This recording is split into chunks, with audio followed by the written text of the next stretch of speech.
comme cela a été rappelé, les organisations de la société civile regroupées dans le cadre du consortium ont contribué significativement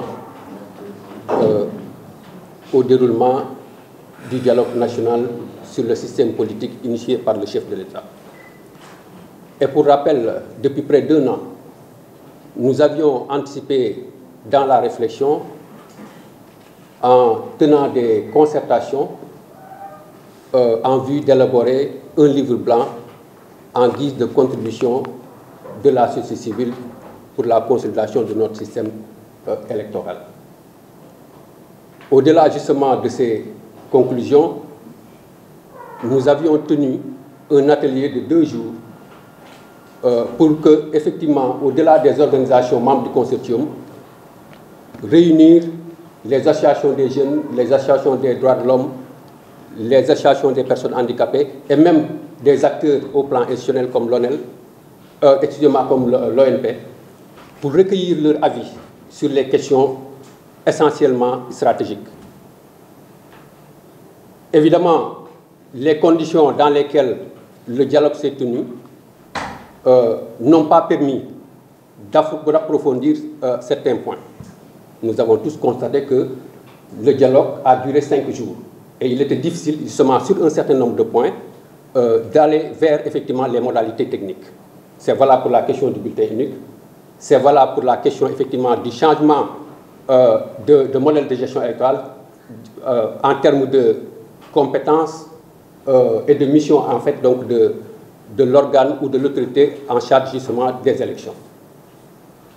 Il y a évidemment des points de désaccord sur des questions majeures, telles que, effectivement, l'automaticité de la déchéance électorale, qui est une question, effectivement, qui a bloqué pendant pratiquement plus de 5 ans des leaders politiques qui ont été, donc, qui ont fait l'objet de condamnation pénale.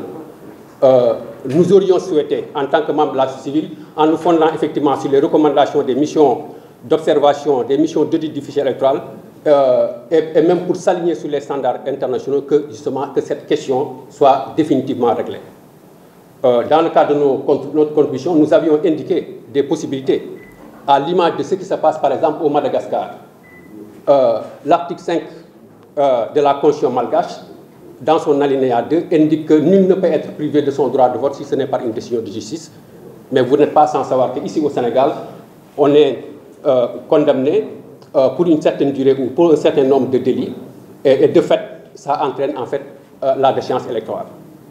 Nous aurions souhaité effectivement que la question effectivement du contrôle du fichier électoral, qui a fait déjà l'objet de consensus lors du dernier dialogue, et sur la base des recommandations justement des missions du fichier électoral et d'évaluation, qu'on puisse aller beaucoup plus loin.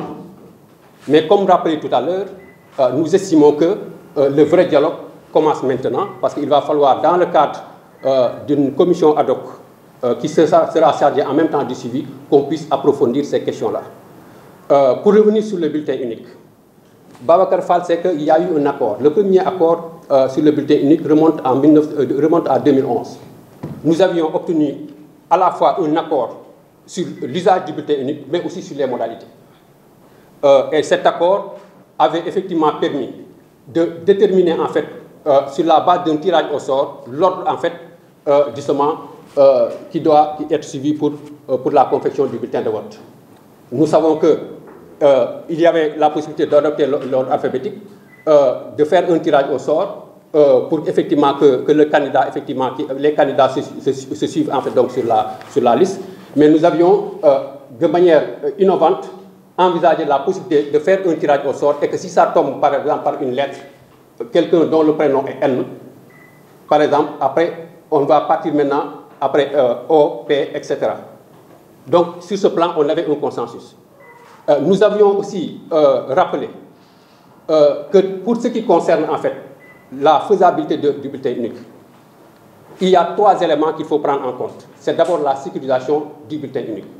C'est aussi la réduction des clauses d'invalidité. Mais aussi, il est extrêmement important qu'on puisse garantir, en fait, donc, à travers en fait, donc, l'usage du bulletin unique, la transparence et l'équité entre les candidats. Sur, en fait, il faut le dire, sur la sécurisation, En 2015, je parle pour le contrôle de Babacar Fall et des autres,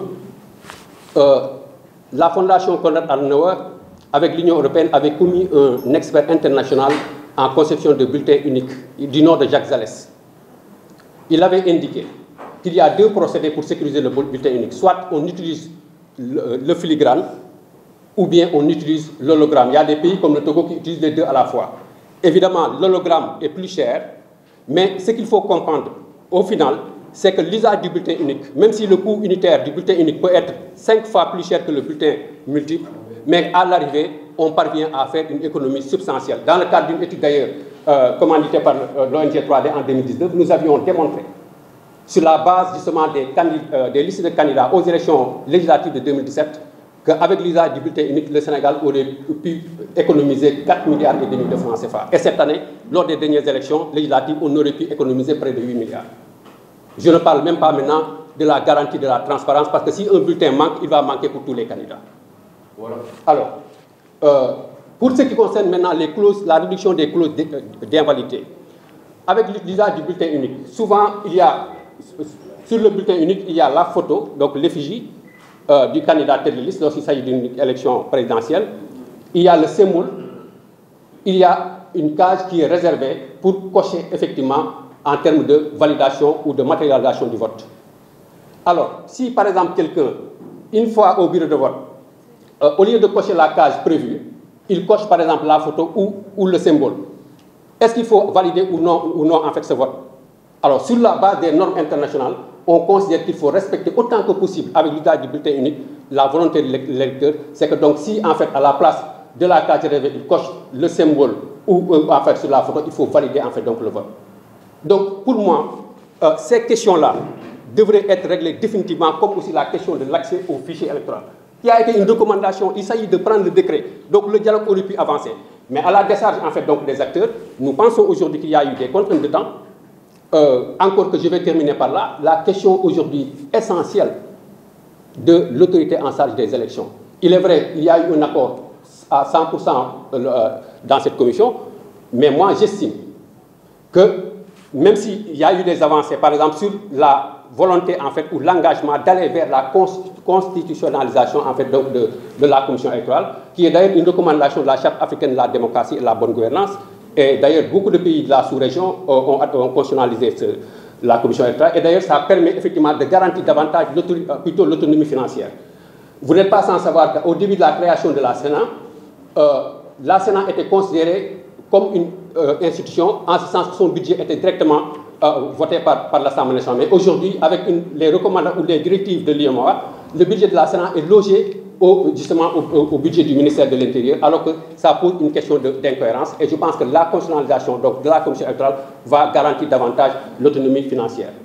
Mais ce que le dialogue n'a pas réglé, c'est que nous ne savons pas, est-ce que la future commission électorale va se charger, en plus de sa mission de contrôle et de supervision, des tâches effectivement liées à la préparation et à l'organisation des élections.